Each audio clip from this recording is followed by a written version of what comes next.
There's some reporting over on Substack by Alexandra Vega that the Trump administration is testing conversion therapy on trans inmates by medically experimenting on them.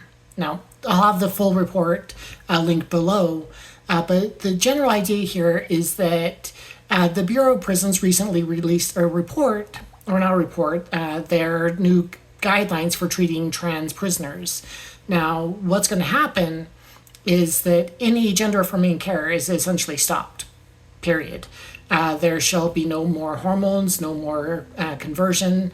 They're even going to be taking away medically necessary items or items that relieve gender dysphoria, such as binders, bras, makeup, things of that nature. Stuff that people would normally be allowed to have if they were of that assigned gender. They're just no longer allowed to have because they're not of that assigned gender at birth, which is absolutely ridiculous. This is going beyond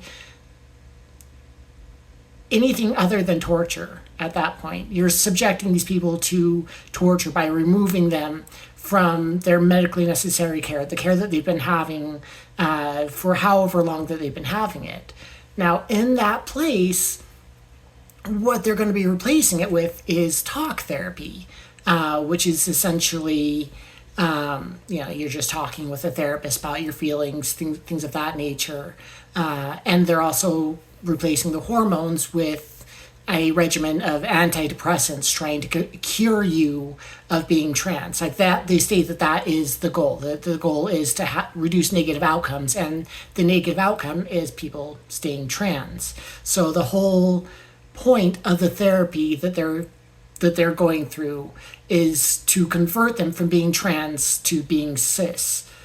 So we are now torturing trans prisoners in our penal system, in our judiciary system.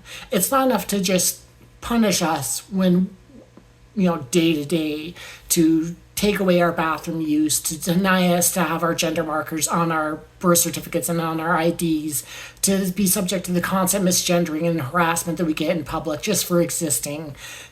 None of that is enough anymore. Now, for even the most vulnerable people, they're going to be there's no other word for it. There's no other word for it other than torture. To have all that taken away, and the guards will then also be required to use their pronouns from birth, not their new pronouns or anything like that. So they're going to be constantly misgendered, dead named. They're going to be have everything that they have that helps them feel better is going to be ripped away from them.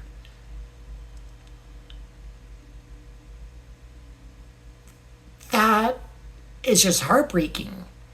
That, and in a time when they're trying to criminalize being trans, they're essentially trying to force us all to detransition, right? We've had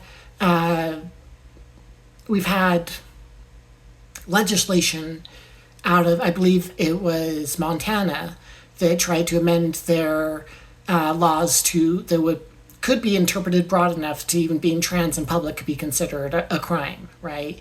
We have conservative after conservative talking about how they want to make being trans in front of children a crime. In Utah, there's currently a bill right now that says that if you are trans in front of a kid and you are in a licensed profession and you have extended time in front of a kid, they want that removed. Like, they want your job to be fired, or they want you to be fired from your job, you to be removed from that position. The assaults are just coming from every angle right now. And we can't let them win. We can't give in to this. We can't say that, no, this is okay, we're going to turn it back. These are just prisoners, right? These are people that have broken the law, so we're just going to turn it back to them. No, we can't do that. Any member of our community is a member of our community, and we need to stand up for every single one of them. That means we stand up for the ones that don't stand up for us. We stand up for the trans medicalists, the true scum. We stand up for the conservatives, right, for their right to be trans. We don't necessarily agree with their beliefs all the time, but we still stand for their rights to be trans and for them to express themselves as they truly are. So we have to stand for the trans prisoners.